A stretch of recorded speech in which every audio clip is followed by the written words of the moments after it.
దివ్యవాణి TV ప్రేక్షకులందరికీ శుభోదయం. యేసుక్రీస్తు పరిశుద్ధ నామంలో ప్రియులారా, మీ అందరికీ స్వాగతం, సుస్వాగతం.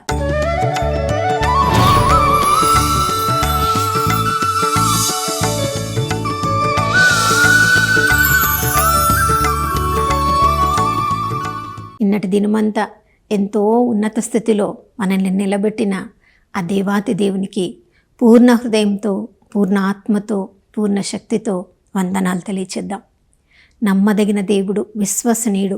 ఈ ఉదయకాలం కూడా మనం ఊహించనంతగా మనల్ని తన ఆశీర్వాదములతో, అభిషేకంతో నింపి ఉన్నారు. ప్రియులారా, ఈరోజు చేసే ప్రతి పనిలో ఆ ప్రభు సహాయంతో అన్ని విజయవంతంగా ఆయన మహిమ కొరకు చేసి ముగించుదాం. నా ప్రియ సహోదర సహోదరి, ప్రతిరోజు ఎన్నో ప్రయాణాలను మనం చేస్తూ ఉంటాం. ఇంటి నుంచి ఆఫీస్కి, మన ఊరు నుంచి వేరే ఊరికి. చూడండి, ఇలా ప్రయాణాలు మనం చేస్తూ ఉన్నప్పుడు అది ఎంత తక్కువ దూరం అయినా కూడా, లేదా ఎంత చాలా దూరమైనా కూడా మనం తిరిగి ప్రయాణం గురించి తప్పకుండా ఆలోచిస్తాం. ఆఫీస్కి వెళ్తున్నామంటే తిరిగి ఏ సమయానికి తిరిగి వస్తామో, వచ్చేటప్పుడు ఏమైనా అవసరమైన ఏమేమి తీసుకొని రావాలో, రాకముందు ఏమేమి పనులు చేసి ముగించాలో మనకి తెలుసు. వేరే ఊరికి వెళ్తున్నామంటే ఎన్ని రోజులు అక్కడ ఉండబోతున్నామో రిటర్న్ టికెట్ కూడా బుక్ చేసుకొని మరీ మన తిరుగు ప్రయాణం గురించి వెళ్ళకముందే ఆలోచిస్తాం. కానీ అస్సలైన మనం ఆలోచించవలసిన ప్రయాణం గురించి అస్సలు ఆలోచించాం. అదేంటంటే, ఈ లోక మానవ జీవితమే ఒక ప్రయాణం. మనం తండ్రి దగ్గర నుంచి వచ్చాం, తిరిగి తండ్రి దగ్గరికి వెళ్ళాలి అని ఎరిగి ఉన్నామా? ఒకవేళ ఎరిగి ఉన్నా దాని గురించి మనం ధ్యాస వహిస్తున్నామా? నేను తిరిగి వెళ్ళవలసిన గడియ ఒకరోజు ఉంది.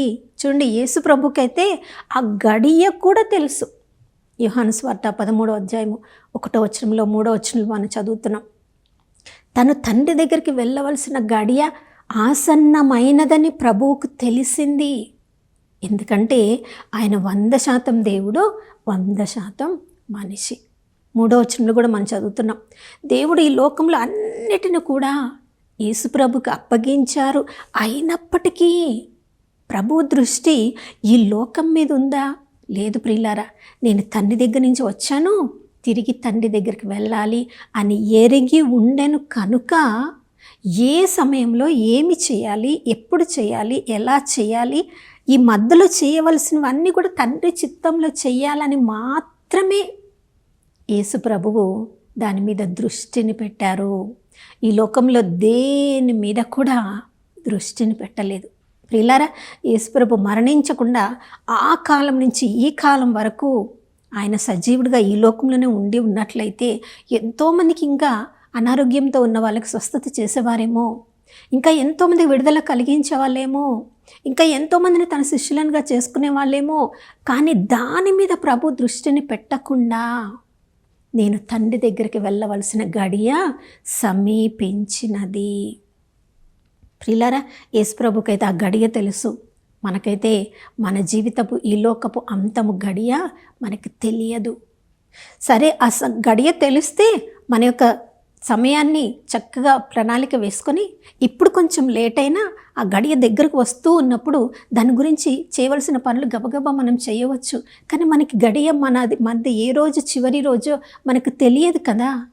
అంటే రేపు చేయవలసింది ఈరోజు చేయాలి, ఈరోజు చేయవలసింది ఇప్పుడు చేయాలి, ఇప్పుడు చేయవలసింది నిన్ననే చేసి ఉండాలి. ఎందుకంటే మరుక్షణము మనది కాదు. కానీ మనము ఈ లోకంలో ఎలా జీవిస్తూ ఉంటాము? ఈరోజు చేయవలసింది ఒక నెలకు చేద్దాంలే, మనకు తెలుసా నెల వరకు మనము ఇక్కడ ఉండబోతున్నామని. మరి యేసు ప్రభు కంటే మనము గొప్పవాళ్ళం కాదు కదా. ప్రభువే సమయానికి అంత ఇంపార్టెన్స్ ఇస్తే, ప్రాముఖ్యతనిస్తే, మన గడియ ఎప్పుడో, చివరి దినం ఎప్పుడో మనకు తెలియనప్పుడు ఇంకా ఎంత జాగ్రత్తగా ప్రణాళికలు ఎంత బాగా వేసుకోవాలి, ఎంతగా ఎవ్వరికి కూడా అప్పుపడి ఉండకుండా ప్రేమించడంలో మాత్రమే మనం ఇతరులకు అప్పుపడి ఉండాలి. మిగతా ఏ విషయంలో కూడా ఇతరులను మన్నించే విషయంలో ప్రియులారా అది ఒక పెద్ద మొక్కలాగా అయిపోయి, చూడండి చిన్న మొక్క అయితే దాన్ని కొంచెం నీరున్నా కూడా దాన్ని పెలికి వేసినప్పుడు వేళ్లతో సహా వస్తుంది. మనం ఇంకా కొంచెము ఎక్కువ రోజులు దానికి సమయాన్ని ఇస్తే అదొక పెద్ద చెట్టులాగా, ఒక వృక్షంలాగా కూడా మారవచ్చు. వృక్షంలాగా మారిన తర్వాత చేతితో దాన్ని పెరికి వేయగలమా? దానికి గొడ్డలి కావాలి. మనకి కూడా సమయం ఎక్కువ లేదు ప్రియులారా. మన జీవితంలో జరిగే ఒక్కొక్క పరిస్థితిని బట్టి చూసినప్పుడు ఇంకా సమయం ఉందిలే, ఇతరులను మన్నించడంలో ఇంకా సమయం ఉందిలే. అన్నదమ్ముల మధ్యలో, అక్కచెల్లెల మధ్యలో, సొంత కుటుంబ సభ్యుల మధ్యలో ఆస్తుల తగాదాలు కావచ్చు, దుష్టుడు అన్నీ ఎన్నో రకాల కుటుంబంలో వాళ్ళ మధ్య దూరాన్ని పెంచుతూ, ఇంతకీ చూస్తే వాళ్ళిద్దరి ఆలోచన మంచిగా ఉంటుంది. అక్కడ జరిగింది వాళ్ళు చక్కగా కూర్చొని ఆలోచన చెయ్యగలిగితే ఇద్దరి తప్పు ఉండదు. కానీ ఇద్దరు వచ్చి కూర్చోరు కదా, ఇద్దరు వచ్చి మాట్లాడుకోరు కదా, సైతానికి అవకాశం ఇస్తారు కదా. ఇంకా సమయం ఉందిలే, ఇంకా మాట్లాడవచ్చు, ఇంకా మన్నించవచ్చు అంటే ఆ సమయం దాటిపోయిన తర్వాత, వాళ్ళలో ఒకరు వెళ్ళిపోయిన తర్వాత ఎవరికి మన్నింపు ఇస్తామో, ఎవరి దగ్గర నుంచి మన్నింపు పొందుకుంటామో. యేసు ప్రభు చూడండి, సమయము ఆసన్నమైనదని చెప్పి ఒక తుండుగుడ్డ నడుముకు చుట్టుకొని, ఆయన బోధకుడు, ఆయన వాళ్ళని గురువుగా పిలువబడుతున్నవాడు. ప్రభు చెప్తున్నాడు, నన్ను బోధకుడు గురువు అని పిలుస్తున్నారు కదా, కానీ నేను బోధకుడు గురువుడు నిజమే, కానీ నన్ను నేను తగ్గించుకొని మీ పాదములను ఎలా కడిగానో మీరు కూడా ఒకరి పాదములను అలా కడగాలి. అది మనం ఈ లోకంలో చేయవలసింది. మన ప్రయాణానికి ముందు మన జీవితం ఎలా ఉందో మనం తెలుసుకోవాలి.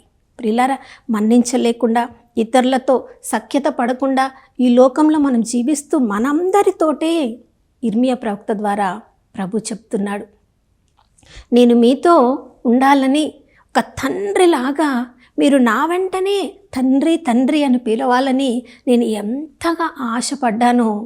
కానీ మీ జీవితాల్లో మీరే కొన్ని విగ్రహాలను ఏర్పాటు చేసుకొని వాటిని చూసి సంతోషపడడంలోనే మీరు ఆనందిస్తూ ఉన్నారు. కానీ మీ హృదయము దుష్టత్వంతో నింపబడి ఉన్నప్పుడు తిరిగి మరలి నా దగ్గరికి రావాలన్న ఆలోచన కూడా మీకు రావడం లేదు అని అంటున్నాడు ప్రియులారా.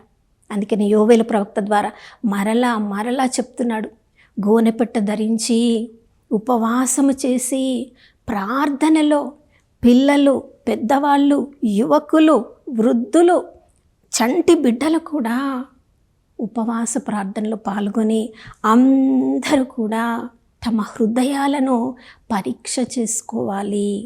మరలు ప్రయాణంలో మన హృదయం ఎలా ఉంటే అలా దేవుడు స్వీకరిస్తాడు కాదు ప్రియులారా.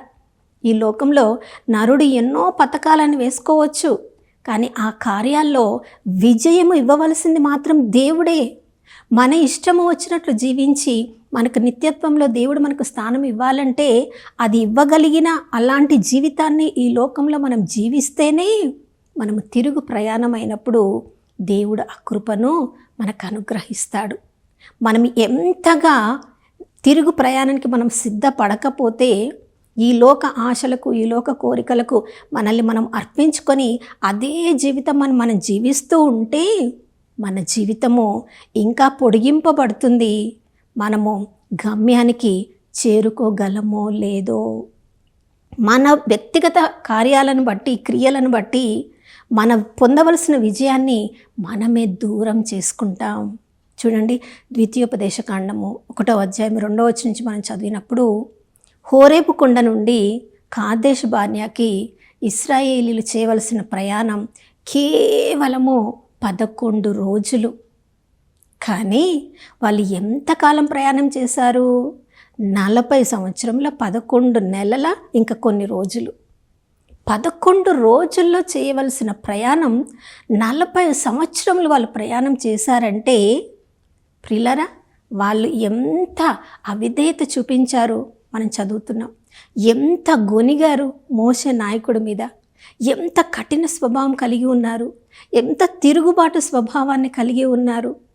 అక్కడ ఐగుప్తులో పండించిన కూరగాయలు గుర్తుకొచ్చాయని, సరియైన నీరు లేదని ఎన్నెన్నిసార్లు ఐగుప్తు దాసత్వం నుంచి విడిపించిన ఆ దేవునికి వందనములు చెప్తూ వాళ్ళకి నీడలాగా ఉన్న మేఘస్తంభంలాగా అగ్నిస్తంభంలాగా ఉండి దారి చూపిస్తున్న ఆ దేవుడికి వందనములు చెప్తూ గడపవలసిన ప్రయాణము నిందలతో నిష్ఠూరాలతో వాళ్ళు గడిపి వాళ్ళు తిరగబడే స్వభావాన్ని కలిగి ఉన్నారు. కాబట్టి 11 రోజుల ఆ యొక్క ప్రయాణాన్ని 40 సంవత్సరములు వాళ్ళు గడిపారంటే ప్రియులారా, వాళ్ళ గురించి మనం ఈరోజు చదువుతున్నాం.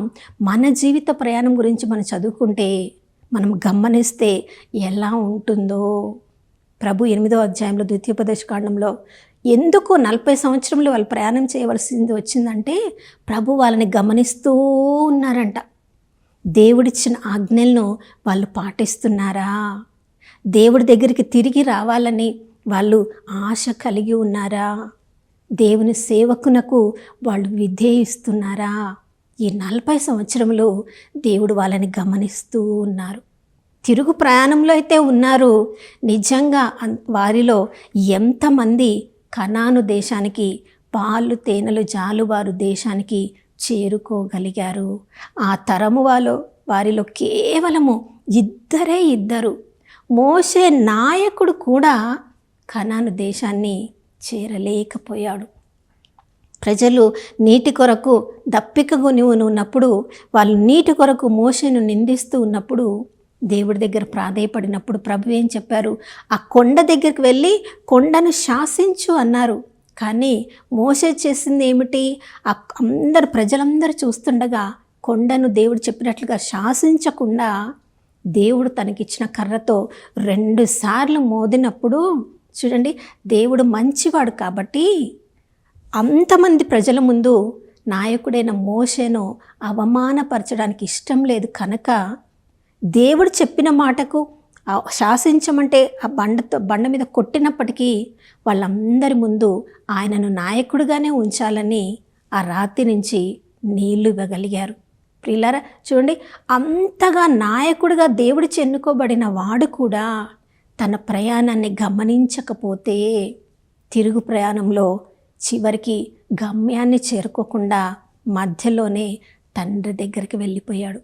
కానీ యెహోషువ చూడండి, అంతమంది ప్రజలతో అంటున్నాడు, మీరు మీ జీవితము తిరుగు ప్రయాణము ఎలా ఉండాలో మీరు నిర్ణయించుకోండి, నేను నా కుటుంబం మాత్రము ప్రభువునే సేవిస్తాం.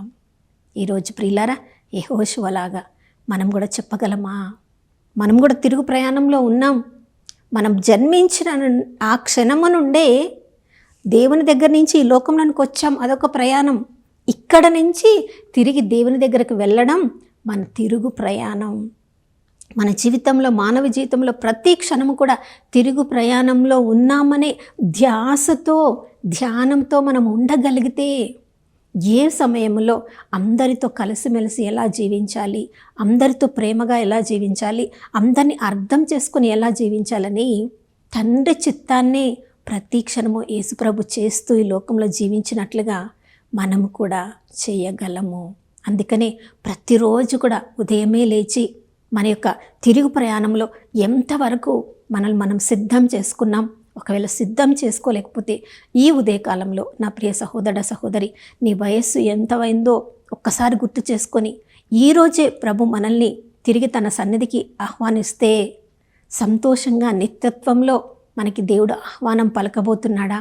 లేదా ఇతరులతో సఖ్యపడకుండా, ఇతరులతో కోపంగా ఉండి తపస్కాలంలో ఉన్నాం, దాన ధర్మాలు చేస్తున్నాం, ఉపవాస ప్రార్థనలో ఉన్నాం, కానీ ఇతరులతో మనం సఖ్యపడకుండా మనం చేసే ఏ మంచి క్రియలు కూడా దేవుని దృష్టిలో అవి గుర్తించబడవు. మత్తయి సువార్త 5వ అధ్యాయం 23వ వచనం చదువుతున్నాం. దేవాలయమునకు బలిపీఠం దగ్గరకు కానుక అర్పించడానికి వచ్చినప్పుడు ఎవరితోనైనా మనస్పర్ధ ఉంటే, మనకి వాళ్ళ మీద కోపం లేకపోవచ్చు, మనకు తెలిసి తెలియక మనం చేసిన క్రియ వలన ఇతరులకు మన మీద కోపం ఉంటే మనమే వారి దగ్గరికి వెళ్ళి క్షమాపణ అడగాలి. అప్పుడే దేవుడు మన బలిని స్వీకరిస్తాడు. ఎన్నో రోజులు దేవాలయానికి వెళ్తున్నాం, ఎన్నోసార్లు దివ్య సప్రసాదం కూడా స్వీకరిస్తున్నాం, ఇతరులతో సఖ్యపడకుండా. అదే మనల్ని అనారోగ్యానికి గురి చేస్తుందో అని కొరింథీయులకు రాసిన మొదటి లేఖ 11వ అధ్యాయంలో పౌలు భక్తుడు చెప్తున్నాడు. ఎందుకు అనారోగ్యం పాలు కావాలి? ఎందుకు మన యొక్క జీవితాన్ని సరి చేసుకోకుండా దివస ప్రసాదాన్ని స్వీకరించాలి? ఎందుకు తిరిగి దేవుడు నన్ను స్వస్థపరచలేదు అనుకోవాలి? ఒక్కరోజు ప్రయాణం ఈరోజు మనతో ముగియదు ప్రియులారా. తిరిగి తండ్రిలో నిత్యత్వంలో చేరే వరకు మన తిరుగు ప్రయాణం ప్రతిరోజు మనం శ్రద్ధ వహించకపోతే దుష్టుడు ప్రతి అవకాశమును మన నుండి తీసివేస్తూ ఉంటాడు. యేసు ప్రభువే తిరుగు ప్రయాణాన్ని గురించి అంత జాగ్రత్త పడితే తను చేయవలసినవన్నీ, తన శిష్యులకు బోధించవలసినవన్నీ తగిన సమయంలో అన్నీ బోధిస్తూ సమయాన్ని ఎంత చక్కగా ప్రభువు ప్రణాళిక వేసుకున్నారు, దాని ప్రకారం జీవించారు.